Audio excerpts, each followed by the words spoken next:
All right.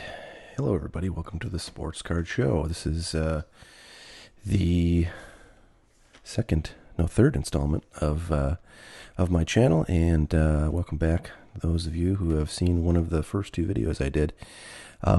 Today, I want to talk about one of the products that I am pretty bullish on, that I like a lot for the upcoming season, assuming we get one, and I'll talk a little bit about that. But in any event, I want to talk about this product because I've been thinking about it for a while and wanted to do an episode on it, because I think it's a very interesting one. I think it's something that may have a lot of upside to it. So I thought I would share that, and then we'll open some of these cards towards the end. But I want to talk about a couple of other issues going on in the hobby right now. So without further ado, this product right here is 2019 Topps Series 2 Baseball, and this product came out obviously last year, actually around this time. June, I think, is when Topps Series 2 generally comes out. This year's 2020 Series 2 is quite delayed because of the COVID-19 stuff.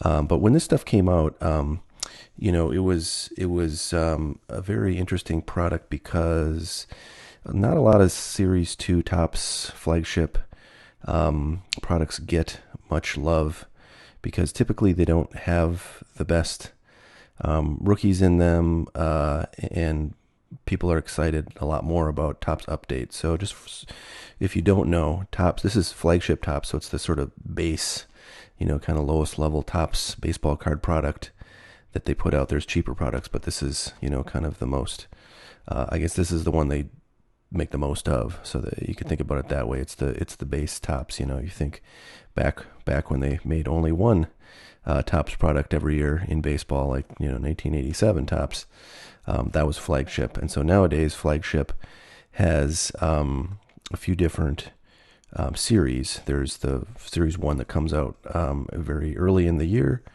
and this year, 2020, there was a pretty good Series 1. There's a good rookie class in that. Last year, 2019 Series 1 was pretty terrible.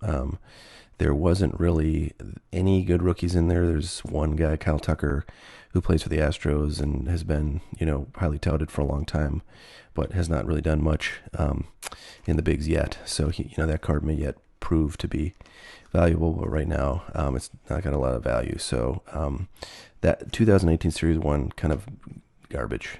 Nobody really was interested in it. Nobody wanted it.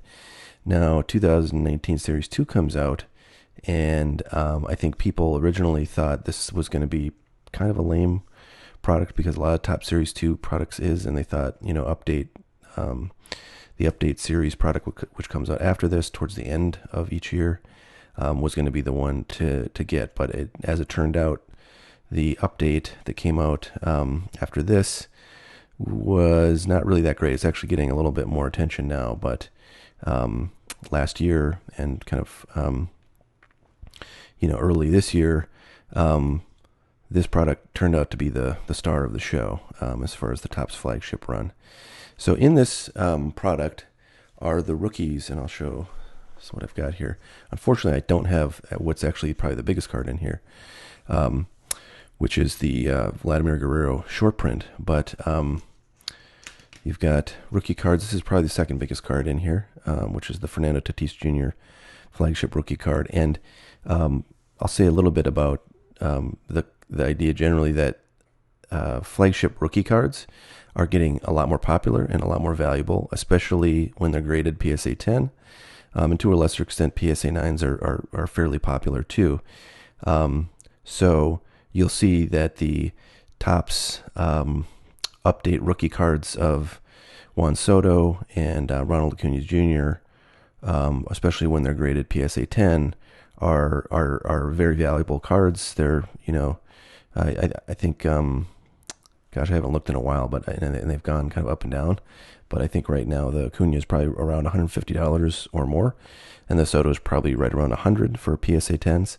And it used to be that the base Topps rookie cards of players were not really all that exciting compared to like their first Bowman Chrome, especially the colors and the autos, and earlier cards of players. But in the last couple of years, flagship rookies have gotten really popular. So that's one of the reasons why this product is very interesting to me. And here's Eloy Jimenez, another one of the rookies in here. And then Pete Alonso, who I think has a lot of potential to, I think, get a ton of attention if he has a year that is on par with his 2019 performance, and hopefully he'll get a chance to show. So unfortunately I don't have any of the Vladimir Guerrero Jr. Short print rookie cards out of here, because I actually sent all the ones that I had in for grading a long time ago, got them back. They all came back 10s, and ended up selling those very quickly. But it was like the beginning of this year. I think those got really hot, and actually those are worth a lot more than what I sold them for right now. So I can't show you that one. But that SP card, which is the most valuable card in here, is not as SP, is not as short printed or as rare as the SPs in 2018 Series 2, which you may know of the Ronald Acuna Jr. card that's in 2018 Series 2. That card is a one card per case SP, so it's pretty hard to find. And it is very expensive. It's like in PSA 10, it's like $1,500 to $2,000, depending on when you look at it. And so those are really hard to get in this product. The Vlad rookie cards are much easier to hit. I opened maybe like 5 or 6 boxes of this stuff, and I got 3 or 4 of them, I believe, and they all graded 10. So I've heard that some people have had tough luck getting good condition versions of those cards out of here. So you certainly may have a bad experience if you open a lot of this stuff on some of your boxes or cases that you open. But my limited experience is that it's been pretty good. So so that card is the most valuable card in here. It's relatively easy to get, and then you've got these other 3 cards that I just showed. So there's a lot of potential in here. There's a lot of really good talent in here. And this product, compared to, for example, 2018 Topps Update, which has the Soto and Acuna rookie cards into it, this product is much cheaper even now, after it's gone up a fair bit, actually. I remember trying to sell these boxes for like $125. This is the hobby box, so this is 24 packs. And that was, boy, when was that? It was like, I think at the end of 2019, or maybe very early 2020. I was trying to sell those for like $125, and didn't get any takers, but I'm glad I didn't, because now these are selling for about $225, and I still have quite a few. Actually, I don't have a ton of these, but I've got some of the jumbo boxes left, and I'll be probably hanging on those for a while. So I think just with the number of rookie cards in this product, and the fact that it hasn't, really skyrocketed just yet, makes it a good buying opportunity for folks that want to try to get in on this product before the season starts. And some of the players in here might start doing really well, and then the rookie cards are going to explode. So this right here, if I can show you, it's got funny plastic things in it. This is called Gravity Feed Box, and this is a retail product that you don't really see that much, except you see it in the store if you go to Target or Walmart. This is I'm trying to get this front part out here, but this is a sort of a built-in retail display box. Here you open it up, so you've all seen these, and in the event they should come out, but and you put them all there, and then people can just grab them and buy them. So these are kind of dicey to buy by themselves, unless you're going with a trusted. I'm going to open the top here because there's some like plastic rattling things in here that are used for like mounting this thing on like a wall in a retail situation. So I've actually never opened one of these before, but I have quite a few of these because I've ordered cases of them. There's 36 packs in each one of these boxes, and as I was saying, it's a little bit risky to buy these. Like, I wouldn't buy these off eBay, and I probably wouldn't buy them anywhere except from a a trusted online dealer, like a Blowout Cards or Dave and Adams or Steel City or something like that, and, are not gonna mess with what's in there. So I was just gonna compare these packs. So these are retail packs, which means the autos are very hard to get out of here. But with this stuff, you're not really looking for autos. You're looking for parallels of the big rookies, and you're looking, frankly, for just good condition copies of the base rookies. So I was hoping it would say, yeah. So the hobby packs are 14 cards per pack, and you get 24 packs in a box. This Gravity Feed box, the packs are 16 cards, so they're a little bit bigger, 2 cards more per pack, and they're 36 packs per box. So it's quite a bit of cards, and you get you get all that for roughly the same price as a hobby box. So you get more cards, are you theoretically more? I haven't checked or haven't compared these numbers. Boy, it won't focus. I think it's too close. Yeah. So I haven't really compared, and a lot of people will, with this stuff, like take these odds and then compare, what a pack of this looks like compared to a pack of hobby in terms of your chances of getting the different parallels. And you can figure out what the best formats are. I think retail is actually a pretty decent format for getting parallels, at least for the price. And these packs are, again, 2 cards more than the hobby packs. So so there's also jumbos of these, and there's of course blasters and like hangers and lots of that stuff. I have not had much luck opening, and I haven't really opened a whole lot of retail stuff. So I can't speak to how well those might be in terms of value if you wanted to stock up on the stuff and try to hold it, or open up some of it and see what's there. But you can still find actually retail versions of this stuff at some Walmarts in some locations. So keep an eye out. Sometimes things show up, especially at Walmarts. They seem to like pull things out of the back like dungeons of the store, and that was happening with 2018 Topps Update, which was a really hot product for a long time. Still is a very hot product, but a lot of like the hanger packs of those were showing up for many months after that stuff got hot and blew up and was expensive. So same might be true of this stuff for a little bit, but I haven't seen much of it in my area. In any event, so we'll open some of these packs. I might open maybe a fourth of this here at the end of the show, but I wanted to mention just a couple other things which have crossed my radar in the hobby world. First, I saw a video on YouTube that I thought was really interesting, and it's this 2 hour long video by Gary Vaynerchuk. I think it's like 2.5 hours on just him basically taking questions about sports cars and telling you a little bit about his philosophy and what he collects. And I thought that was really interesting. I don't know. I watched it over the course of like several days because it's a long video. And a lot of people, Gary Vaynerchuk is kind of a polarizing figure in the sports card world. He's a guy that is an entrepreneur that, built up his own business that was based on like reviewing wines. And a lot of that was through like social media. And so he was sort of bringing this world of wine consumption and collection and whatever people do with wine, to the online world. And so he was sort of a, first mover in doing that.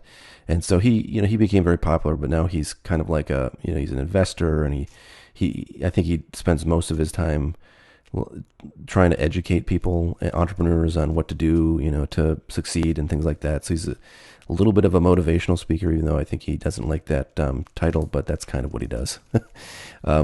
So, he's got this big following in the entrepreneur world, and that's actually, sort of an area that I am involved with in my day job. And so I knew about him for many years before he ever publicly, said he was collecting sports cards and getting involved with sports cards. And I thought it was, kind of curious when he came into the sports card world. I thought it was going to be very impactful because he just has a lot of followers. I mean, his big thing is, creating online social media content.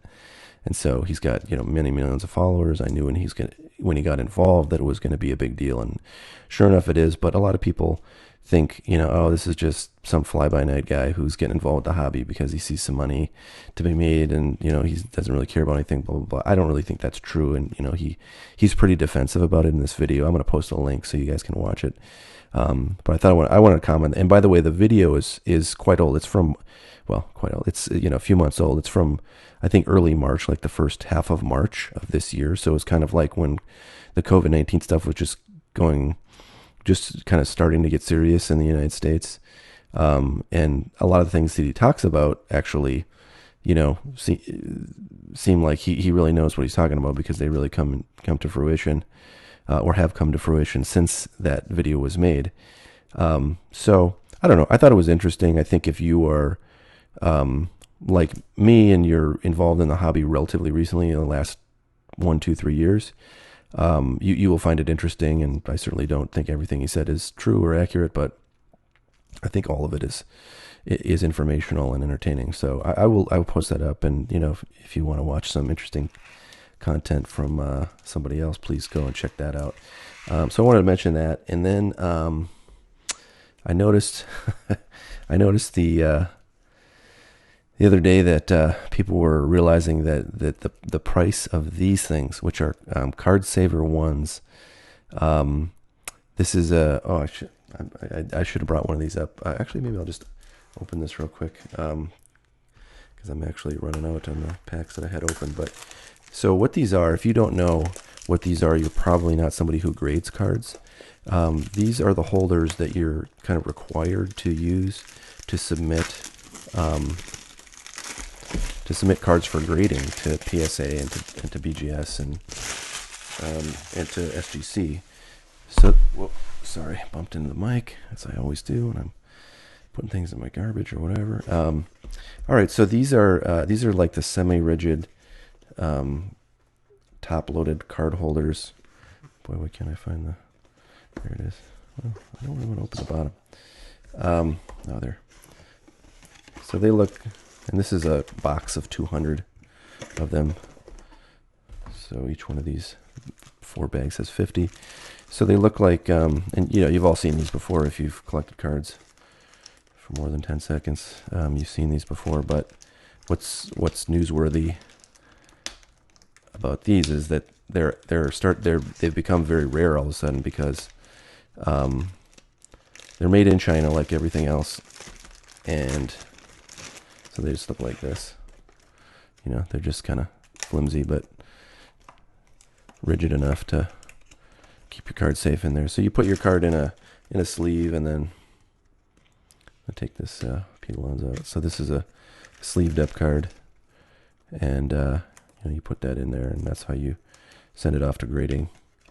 And I'll be talking more about grading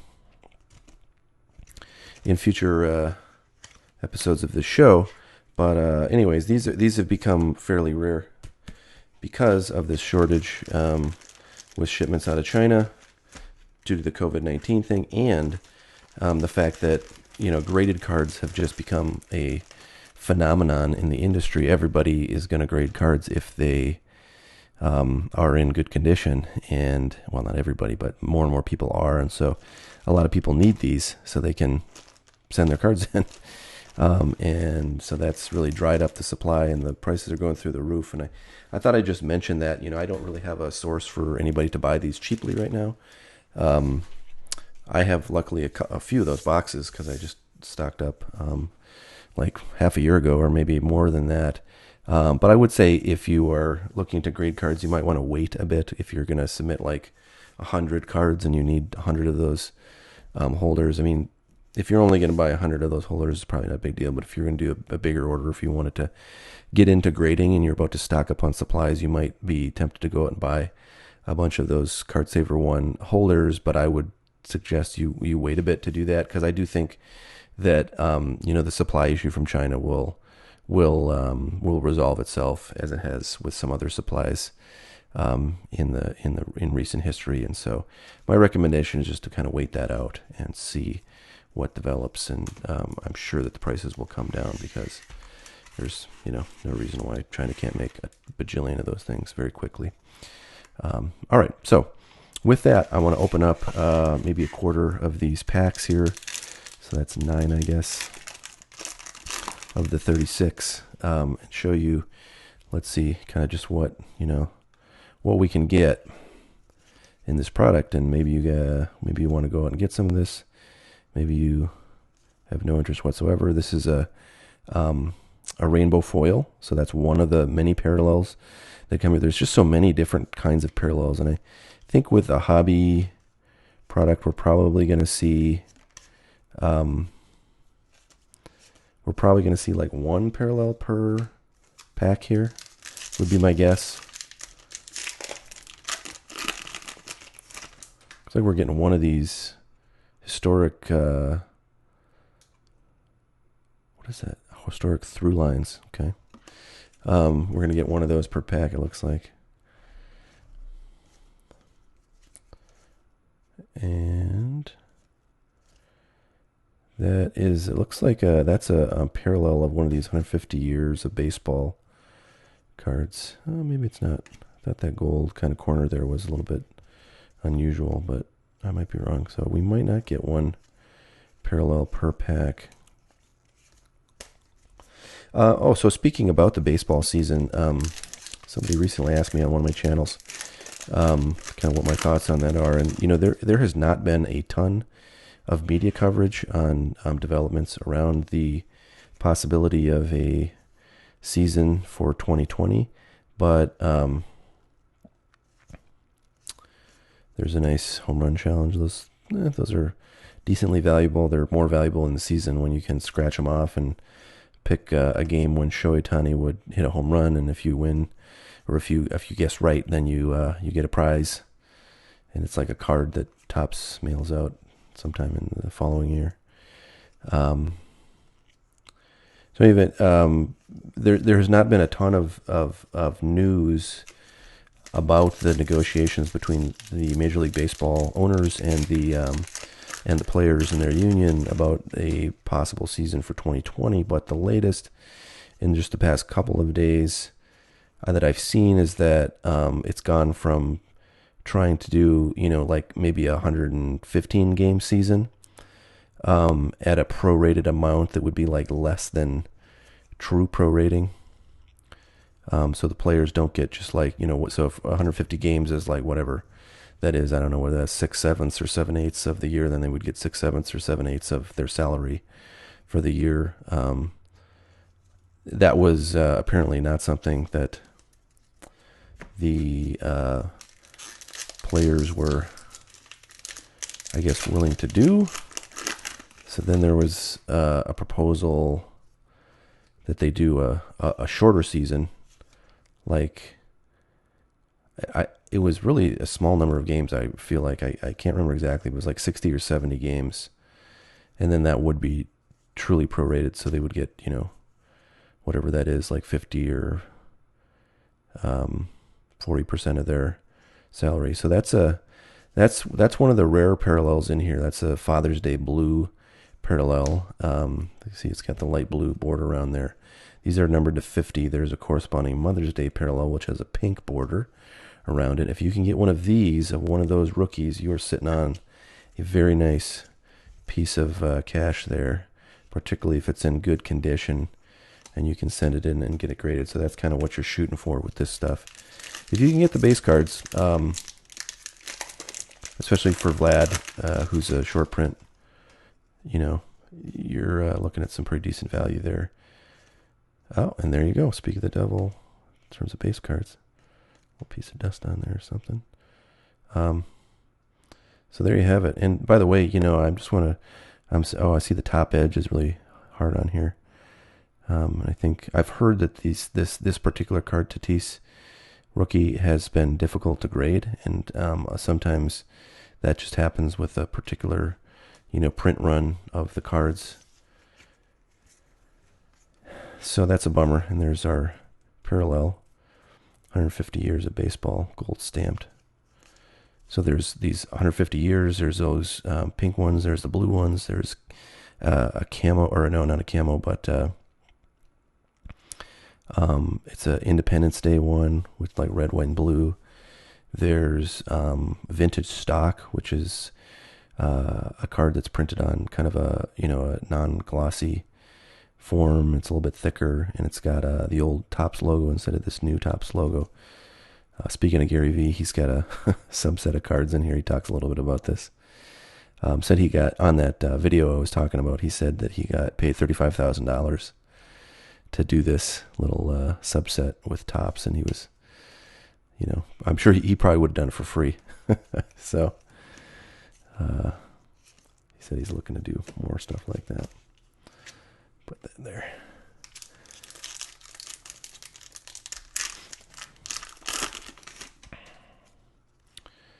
So there's a gold coming up. Vaynerchuk gold. These are all numbered to each year. The number of golds changes because it's the number of the year. So in 2019 there were 2019 golds of each card produced. In 2020 there are 2020, and so on.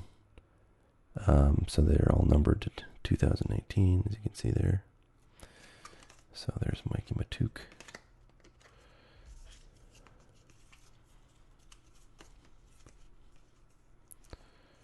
All right, let's see. Okay, we got 2 more packs. We're going a quarter of the way through, and I think I will stop there because it's been about half an hour here that I've been recording. Will probably be about a half an hour when I get done with everything. Ooh, what's this weird looking thing? Just some like advertising card. Or actually, it's not advertising. It just sort of looks like advertising. Technology evolution. Box scores. Okay, that's strange. I've never seen one of those before. All right. So one more pack we'll open here, and then I'm trying to figure out ways to run like contests, just to do giveaways. YouTube does not make it easy to get like private messages. It doesn't make it actually possible at all to get private messages from users, which really sucks. I can't say, oh, the best like comment on a video is going to get a prize, because I have no way to contact you and you have no way to contact me. So I'm gonna have to figure out a different kind of platform to run contests off of, and I'm probably going to use Instagram, or I might just use like my website, which I haven't even set up yet for this channel, but I will eventually. But hopefully I can get that figured out very soon, because I'd love to give away a bunch of stuff, and I'd love to do breaks, but I actually probably will be doing like some free breaks where nobody actually pays me, but you get a stake in a box of cards, or maybe we'll do some pack wars. It's funny because like box wars are a big thing now. Well, not a big thing, but I've seen them, like Phil Hughes from Phil's Polls, so that's a really nice pull from a fourth of this pack. But Phil's Polls, which is a channel you guys should check out if you like just box opening content. Phil Hughes is the guy who runs it. He's a former pitcher for a bunch of different teams. He retired after last year, pitching with the Padres, but he spent a good number of years with the Yankees. Won a world championship with them, and then went to the Twins after that, and then I think maybe 1 or 2 other teams before the Padres.